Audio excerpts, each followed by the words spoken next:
So at this point, I'd like to give you the Shamatha Vipassana meditation instruction. It's also called mindfulness awareness meditation. So first, when you sit down, run through the points of posture, your seat as flat and comfortable as possible, not tilting. Your legs folded comfortably in front of you. And your torso relaxed and upright. The main point is that the front of your body is open and not crunched or slumped. Let the heart area be very open. And the hands are resting, palms down on your thighs.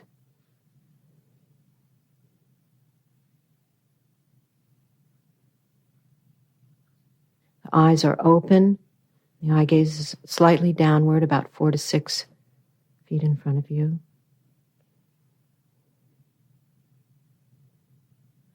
And the mouth is slightly open. Then become aware of your breath as it goes out, your ordinary breath. Your breath goes out and comes in, but there's more emphasis on the outwardness. Letting the breath expand outward, having a sense of touching the breath as it goes out and dissolves into the space. Relaxing outward with the breath.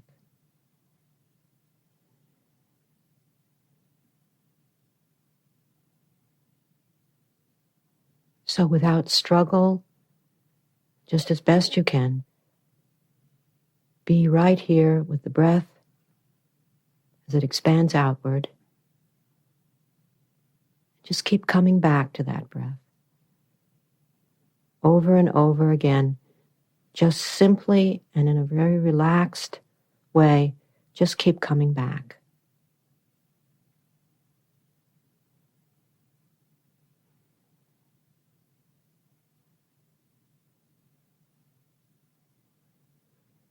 As thoughts arise in your mind, continually arising, thoughts coming and coming again and again, and just as soon as you notice, acknowledge those thoughts in a very relaxed and non-judgmental way by saying to yourself, thinking.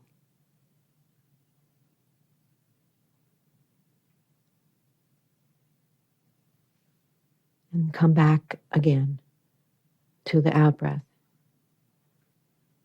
relaxing outward with the out-breath.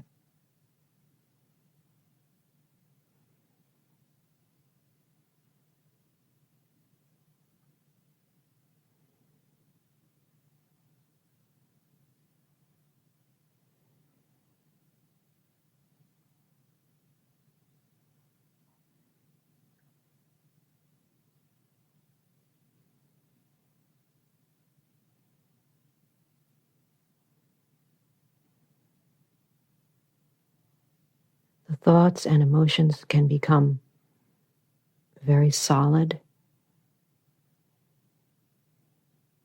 but just take the attitude that they're like clouds in a vast sky. And when you notice that you're thinking, acknowledge that with a very relaxed and gentle attitude. Just say thinking and let those clouds dissolve back into the sky.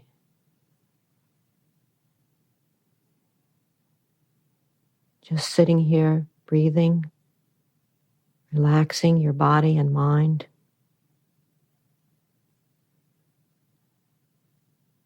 Regarding the thoughts just as clouds in a large, vast sky.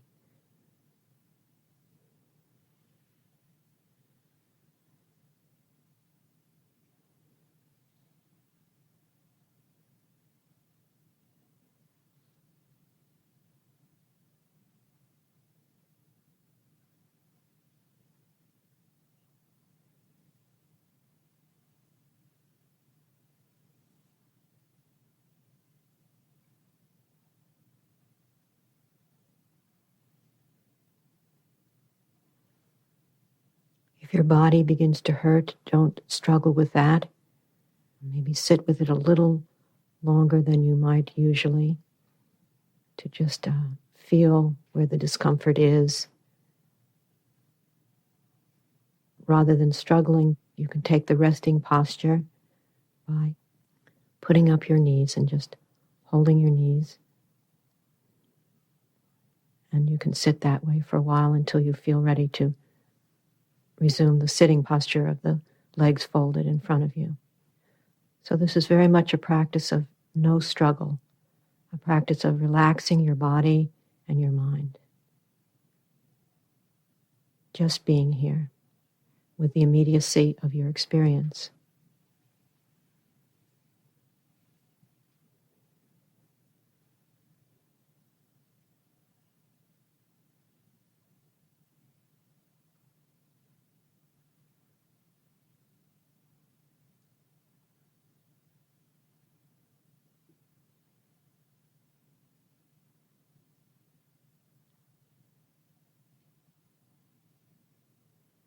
Sometimes we give the instruction, touch and go. Touch the breath as it goes out and let it go.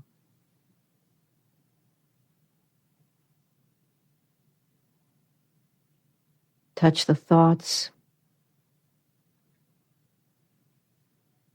with the label thinking and let them go. Just again and again, a very light touch, a very light letting go.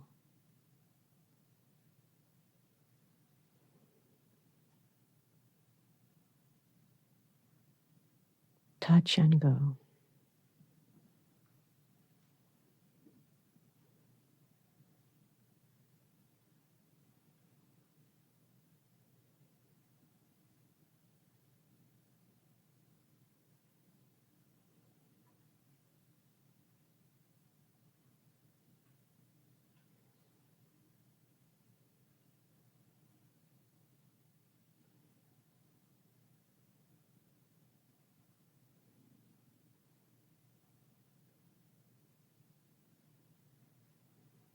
This is not a practice of getting rid of thoughts, but rather of gradually, over time,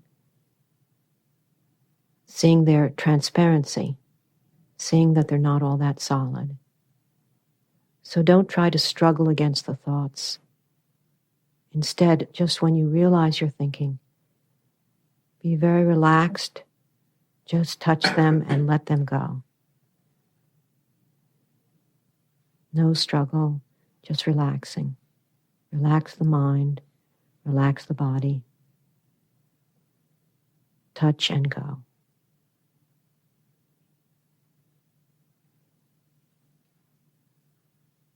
To the best of your ability, just keep returning to the out-breath.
In terms of bodhicitta, this practice of shamatha vipassana, the mindfulness awareness practice, is very much the ground for causing that seed of compassion and openness that's within us, causing it to grow and flourish, to flower. So even though the shamatha vipassana practice is not commonly considered a bodhicitta practice as such, nevertheless, it's very crucial to this practice. When we do specific bodhicitta practices on unlimited friendliness and compassion, such as the aspiration practices that we'll be doing, those are specifically bodhicitta practices. But when we sit and do the shamatha vipassana practice, there's actually no better way to train in unlimited friendliness and compassion than this. We sit here and we're so close to our mind as it goes on and on and on, and our emotions can become extremely solid and stuck and painful, and the mind can talk so much that we think we can't stand it, and we have memories, and there's a lot of stuff that goes on. We all sit here looking like these statues of Buddhas, but actually it's like a madhouse in here.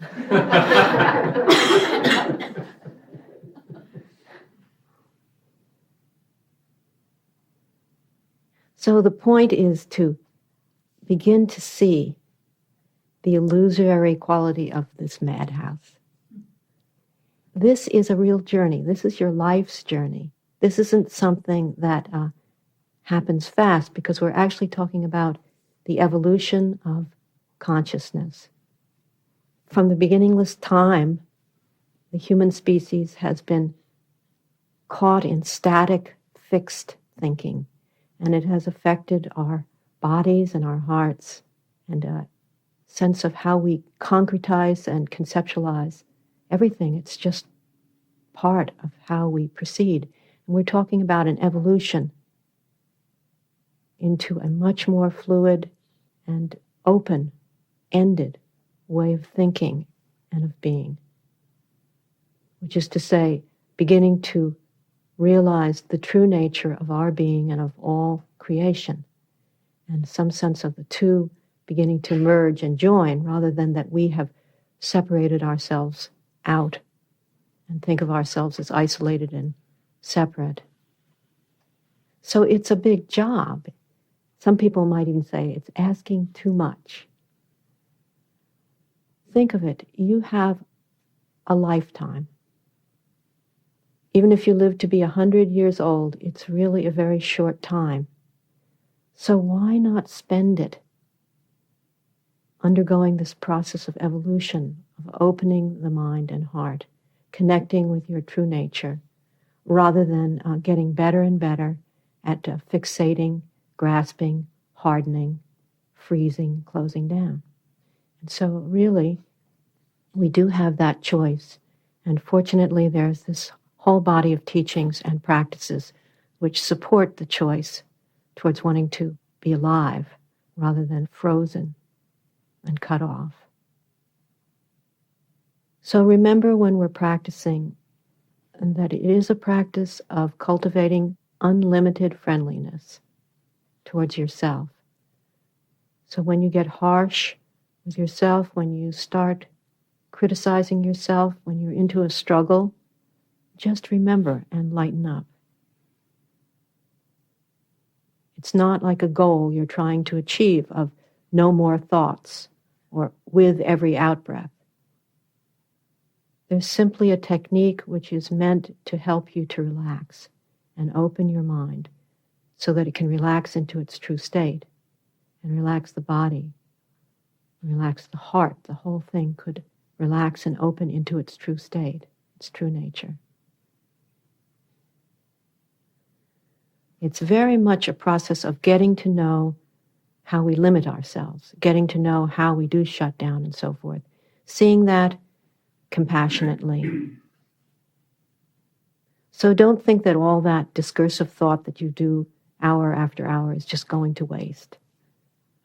It's actually getting to know the nature of the mind as it closes down, shuts off, and getting to know your patterns, getting to know your habits.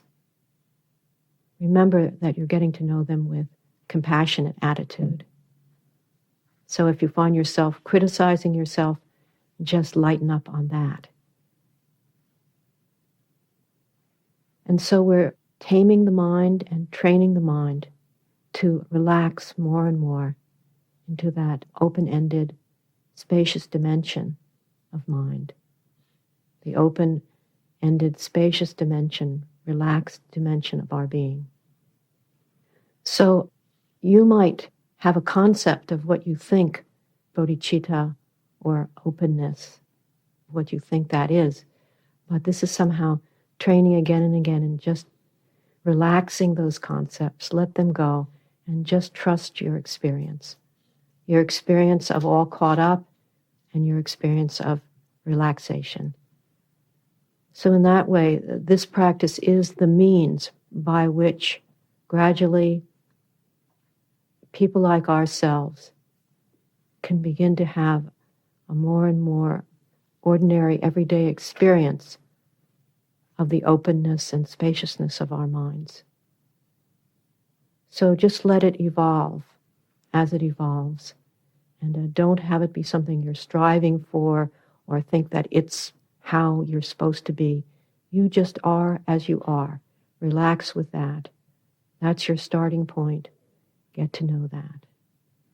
So as we practice this time, I'd like to ask you to put special emphasis on the gentleness.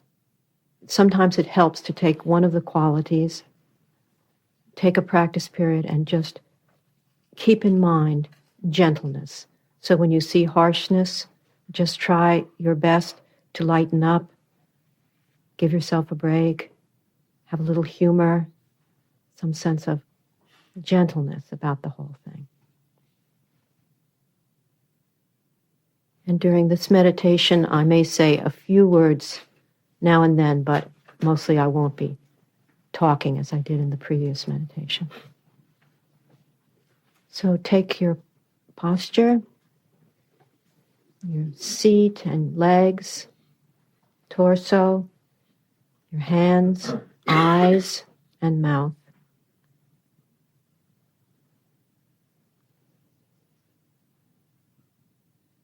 When I hit the gong, just have a sense of your mind relaxing outward with the breath.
When you label thinking, this is an opportunity to cultivate unlimited friendliness. So if you find that the tone of voice is harsh or judgmental,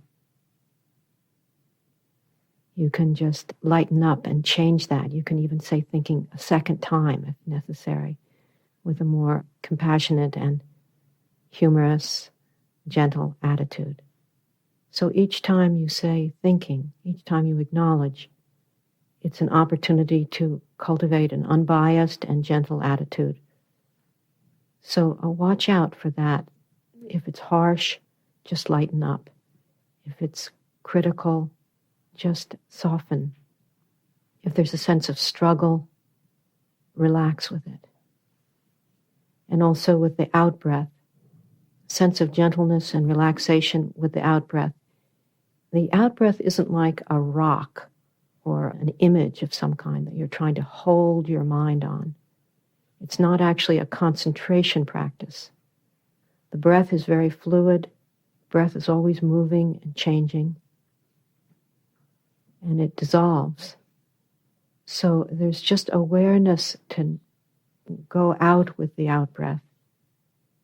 Sense of just being with that breath as it goes out, rather than tightness, some kind of concentration or sense of the breath being a thing. The breath isn't really a thing. It's more like wind or space. Just goes out and dissolves. It's like mist. So gentle out-breath, gentle labeling,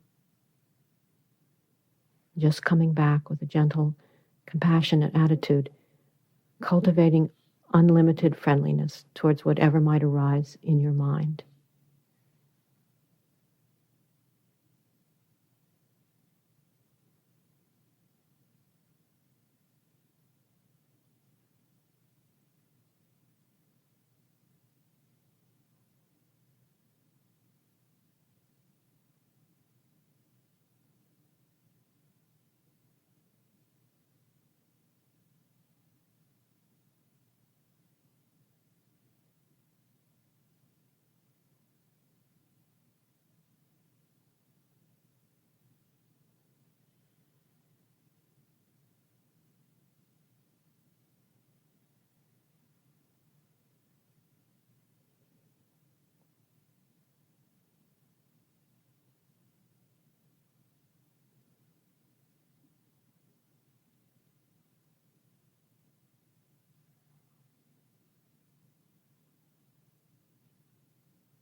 So Maitri, or this unlimited friendliness, is like creating an atmosphere conducive to growth. When there's an atmosphere of unlimited friendliness, this seed of bodhicitta, this spark of bodhicitta will grow. So That's to say that the capacity that we all have to love and care for each other will grow, and this growing realization of the open, unlimited quality of our being, that realization will grow. But without the warmth and basic friendliness, things tend to dry up and shrivel and freeze, and their potential is not realized.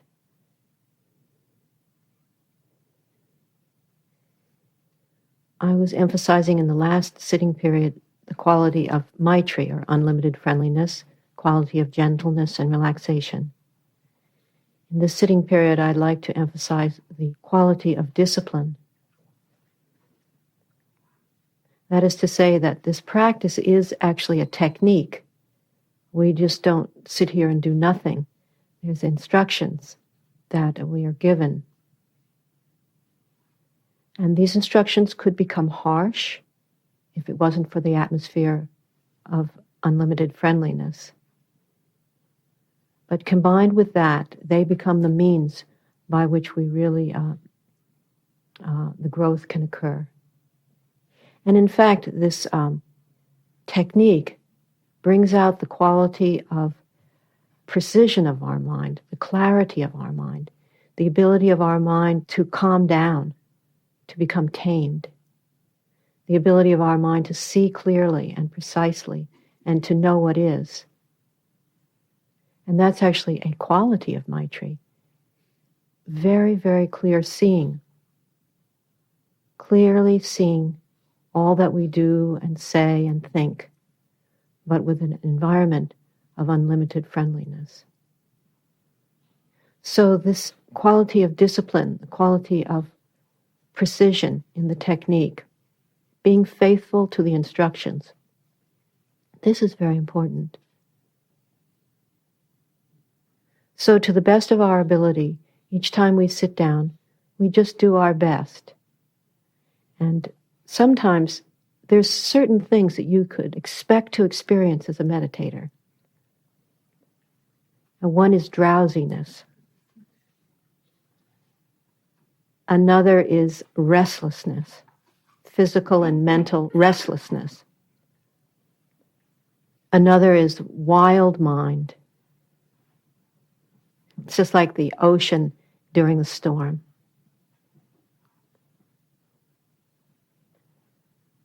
As well as feelings of well-being, the mind unexpectedly feeling calm and settled.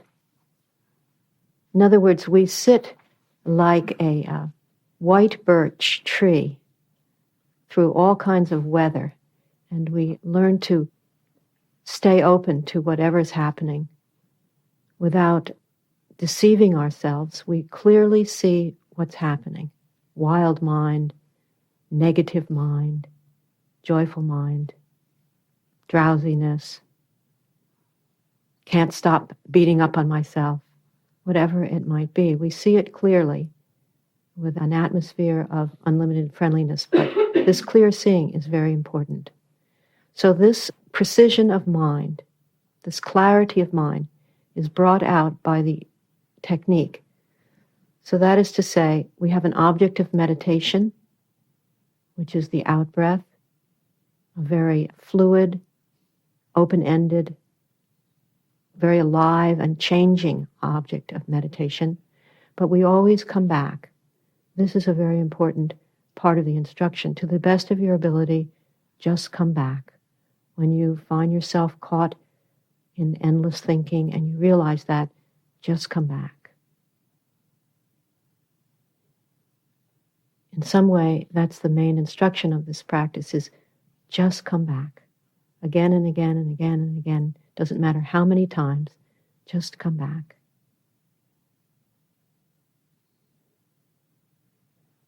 So in this period, be as faithful as you can to the technique. Some people say, well, I can either be faithful or I can be gentle. But combining those two, I have not mastered. So welcome to the human race. But it's delightful to know that we're given a technique that does combine these two things, and that gradually, at its own pace over time, we can combine them. And then that will spread into your whole life, that you can do things with precision, clarity, gentle discipline, being right there, but with an atmosphere of warmth and friendliness, compassion. So, be with each out-breath as best as you can. Label your thoughts, thinking as best as you can. Just continue to come back again and again as best as you can. That's actually good enough. As best as you can is good enough. Just make that effort to do that.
Part of the discipline is training and finding your balance between not too tight and not too loose.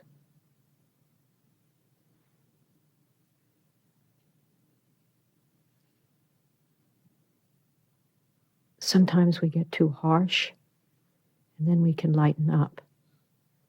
Sometimes we find that we just are sitting here not even applying the technique at all, and then we could tighten up. So you find your own balance. It's completely personal and individual, and no one else can do it for you. So finding the balance between not too tight and not too loose. The basic instruction, the basic discipline is to be with the breath as it goes out. When you realize you've been thinking, to label the thoughts thinking and come back. But in the process of doing that, be training in not too tight and not too loose, finding your balance.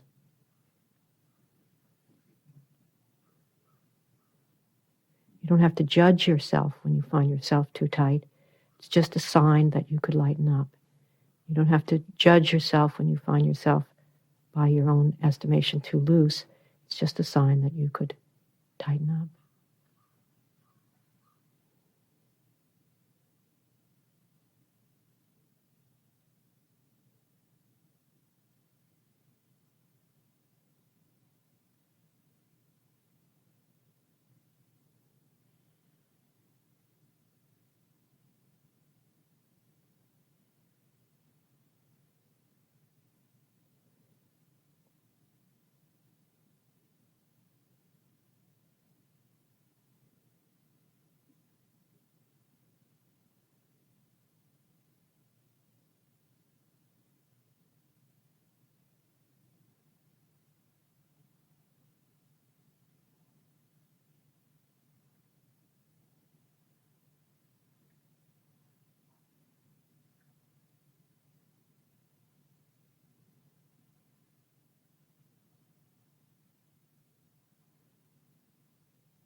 So I have stressed the quality of gentle mind, compassionate mind, the mind of Maitri. And then in the second sitting, I stressed the disciplined mind, the precise mind, the mind that can see clearly. And this time I would like to have us emphasize the non-grasping mind, the open mind, the mind that finds its capacity, its actually inherent capacity to let go and relax into its true nature. So that's to say, while we're sitting with the out-breath, that's training in relaxing our grip, just relaxing outward with the out-breath, relaxing our mind outward with the out-breath. We have the attention on the out-breath, but you begin to get the sense of your whole being just relaxing outward with the breath, opening your mind, letting your mind open and just let go. Not like holding on to that out-breath, but opening, letting go. And then when the thoughts arise, acknowledging them, touching them, and then letting them go. Just relaxing your grip on those thoughts and emotions and letting them go. So sometimes this seems impossible, but nevertheless, we just realize we are just training. We're bringing out this potential of our mind and our whole being to open and let go, to connect with what is limitless in our being.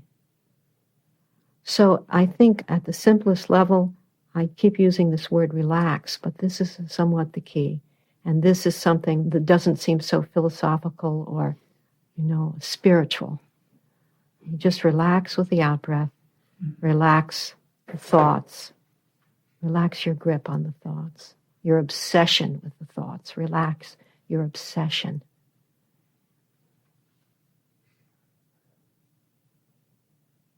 So gentle mind, disciplined mind, non-grasping mind. These are qualities of our being and the qualities of bodhicitta. So let's practice this way. Practice in letting go. And if you find yourself saying, I can't do this, let that thought go.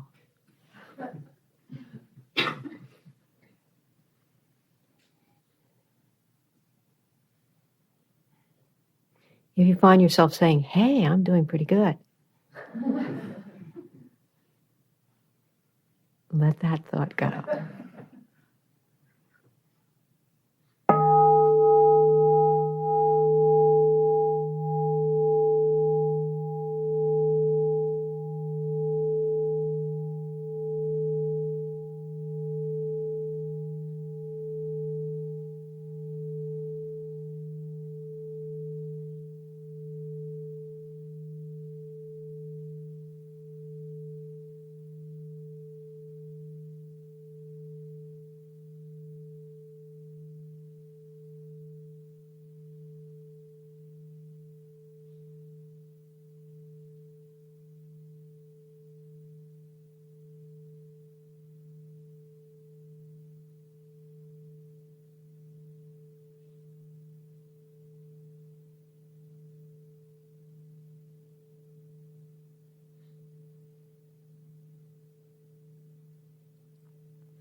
This concludes Session 2 of Noble Heart with Pema Chodron.